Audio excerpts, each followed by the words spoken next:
हाय सांगमाने चलो चलो आज बनैबा चिकेन बिरयानी सह चिकेन मलाई टिक्का। रेस्टोरेंट पर बिरयानी खाइबार अच्छी तो निश्चिंत आपण आनतु इंडिया गेट्र क्लासिक हैदराबादी बिरयानी। मु भी आज फर्स्ट टाइम आनी देइतिली आ बनै भी नेली।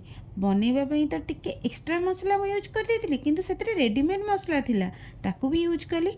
बिरयानी नॉर्मल जेमती बनैबा कथा मु बनै देली। से जो सिक्रेट मसला थिला ताकू पकई सारा पर पूरा गेम चेंज करदेला। बिरयानी रो पूरा फ्लेवर भरी भरी की पूरा बाहरी गला।